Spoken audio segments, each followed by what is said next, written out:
Hey everybody, it's Mike, aka That Reseller Guy. It's Tuesday morning. Had a decent day of sales in the last 24 hours. 5 items on eBay, 2 items on Amazon, total of about $228, so pretty good. A few of the orders came in this morning, a couple comics, 1 shirt. I'm going to try to get those all shipped out today. The person that bought the shirt, they asked if I could get it there before Christmas. Now, at this time of year, I don't guarantee anything other than overnight shipping. I said I would ship it out priority mail, which means I'm going to up the cost. It has free shipping. It normally costs me about $4. I can fit it into a flat rate envelope. So it's only a few dollars more. I'm willing to make the customer happy. Plus it was a $50 sale. I told them that's what I'll do. It should get there by Christmas because usually priority is 2 to 3 days, but there was no guarantee on it. So let's check out what sold. First on Amazon, both were FBA sales. 2 items for $97.98. The first one is this Coleman tent fan. It was new in the packaging. So $27.99 for that. The other item was this really cool Chevy Impala model kit. I was the only one I think that had this one available for sale. Whenever I do that, I easily go $10 to $20 over whatever the last one sold for. I sold this one for $69.99. Yeah, so $70 for this model kit. That's why I love finding new, unused models. They sell really well on Amazon and you can get top dollar for them. Now over to eBay. eBay, I had 5 sales. $130.73. So the average wasn't that high, but overall, I'm happy with the sales because of what sold. First item is a World Series ticket stub. Now, this is from the Diamondbacks 2001 World Series Championship. I actually had a lot of three tickets, one from each playoff series, and this was from World Series Game 6. Now, it has some condition issues. You can see right there, it has a little paper loss, and it was mounted into someone's scrapbook, so it has a little residue there as well. Not good condition. World Series tickets can do really well. This, because of the condition, I ended up selling them just this one for $10 shipped. The next item is some toothbrush heads. These are for spin brushes. These are Arm & Hammer spin brush. Bundled all 3 of these together, and they sold for $19.99. Now, I picked these up from the hanging bags section at Goodwill.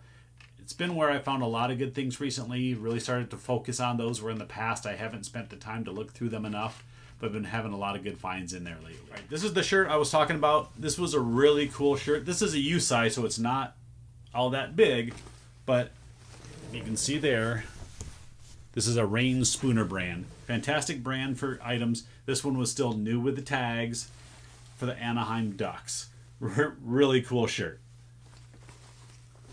So the buyer messaged me this morning. Like I said, asked if I could get this there by Christmas. I said no, but I will upgrade it to priority mail shipping for him. He said that was good enough for him. Bought this item for $49.99. So I'm happy to spend the extra few bucks for a $50 sale. Now the last 2 items are comic books. I just listed these this morning. Had a friend help me go through, sort some vintage comics that I picked up. And these were actually the leftovers from what I actually bought the comics for. I had 3 fantastic lots out of that buy. I spent $80 for the group. This was at a local auction. I had a full set of Eternals, and that sold for about $300 for that set, plus 2 other groupings of like Adventure Comics and Superboy. Those sold, I can't remember exactly, but it was like $40 to $70, somewhere in that range for each lot. So I'm way in the plus already on this deal. These comics I'm listing today, I'm putting it about the mid to maybe mid-lower price for comics, just because I'm not great at grading comics. It's one of those things that even though I grade lots of baseball cards, comics is a completely different world with what they're looking for and all the different things that you can say that are wrong with a comic book. Now, I know that these are good ones, and if you have high grades, they can be fantastic prices. These are kind of mid-grade to below mid-grade. So the first one is this Shazam comic book. This is issue number 25. I believe it was from 1976, if I remember correctly. It's in the description up here. What's unique about this one is it's the first appearance of Isis, and I believe Captain Marvel is in here as well. So it's a really sought after key issue. I sold this one for $24.99 shipped. Again, what's nice about comics, you just put them in a rigid mailer. I usually put an extra piece of cardboard or another one of these backing boards on there just to give it a little extra rigidity. So it should get there safe. I've never had a problem in the past. Really good sale on this. Now the next comic was my favorite from the whole group. This is a vintage Spider-Man comic, issue number 62. You can see it was a 12-cent comic book. So when you're getting back to the 15, 12, 10-cent comics, you know you're hitting the old ones. This was from 1960 something. Again, it'll be up in the description. It shows Medusa in here. I don't know if it's her first appearance. It could be, but either way, having Medusa on the cover adds a little more. It adds a little more to the value of the comic. Again, if you have high grades of this, it can be really expensive. This one I sold for $19.99 shipped. Now, it sold within 5 minutes of me listing, so somebody was obviously very happy to get this for 20 bucks, but I'm happy to get 20 for it as well. So just those two comics alone, I listed this morning, got $45 for those, so some good sales. Okay, so again, for sales, that's all I had. 7 total sales, $228. So for a 24-hour period, I am happy with that. And that's all I have for today's sales. But what I'm also going to do is I'm going to go over my antique booth a little bit. It's been a month or so since I posted a video about it.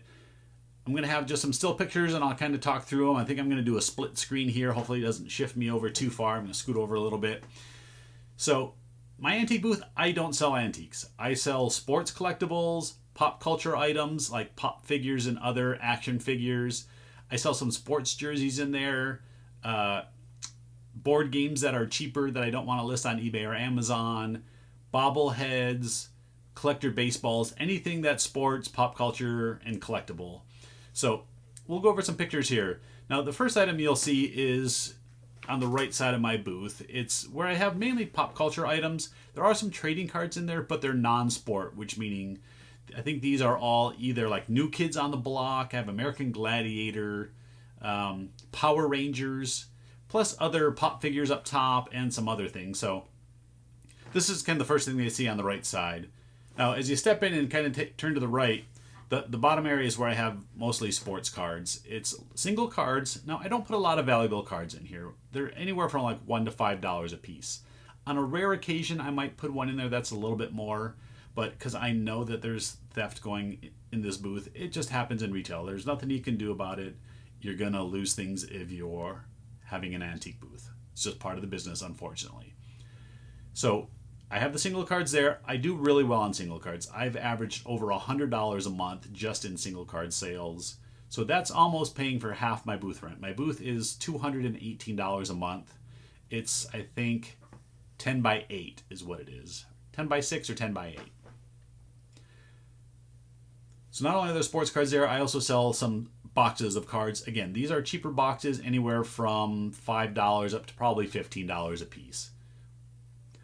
I just put in some new shelves up above that. It's where I've been putting pop figures and other items that don't fit anywhere else. It seems to be a popular area because I am having lots of good sales out of that area, so I'm definitely going to be putting higher profit and better items there. Above that, I have a bunch of different sports action figures, McFarlane, starting lineup, anything that can hang up above. So on the back wall, I have 3 different display cases. There's a glass one in the middle that actually is a really expensive stereo display case. I picked that up for, I think it was 10 or 15 bucks at a thrift store. Comps are going for like $150 or $200. I just don't want to ship that huge shelf, so I decided to use it in the booth. I put all of the bobblehead figures, some other collectibles on there as well. I think I have some Ladro figures down below. And then on the right side, there's more sports cards, more boxes of cards, more bobbleheads. The left side is, I think, mainly all bobbleheads on the left side of that back wall. There's a shelf up above that has bigger box items. It can be anywhere from Disney items. There's some Barbies up there. I think there's like a Corvette, some die-cast stuff up there. Anything that really doesn't fit in the other section, I put up on that shelf. The left side of the booth, that's where I used to have all sports jerseys and board games. I was getting really low on jerseys, so I took all the ones that were there now and I changed them to $5 each, trying to clear them out before the holidays, get rid of all the ones that weren't selling. And then I put in a huge shelf or a huge table of $10 games and $7 puzzles. I'm hoping those sell out, or at least get close to selling out before the holidays, make some great gifts for people. Then the jerseys are just hanging above. So yeah, as you can see from it, I sell no antiques. Now, they still call it an antique mall. At some point, my guess is that they will change the name to Collectibles Mall or Antique and Collectibles Mall, because unfortunately the age of people that are buying a lot of trinket little knick-knack shelf stuff, Fortunately, I'm going to say the older crowd and not buying as much of that stuff. There's so much of it that isn't collectible anymore. Everybody that had a huge collection of precious moment figures, collectible plates, spoons. There's so many things that you could list out there that aren't collectible anymore. So these are filling up shelves in people's homes and antique malls, and they're not selling. I'm lucky that I'm one of the few full-size booths that sell sports collectibles. There are a couple others. There's some showcases and stuff like that that sell those items, but I do really well on my booth. At the end of the year, I will go over some numbers with everybody. I want to be pretty transparent with what I do to let you know what kind of money you can take in from doing what I do. I'll go over numbers from eBay. I'll go over numbers from Amazon. I'll go over numbers from Antique Booth.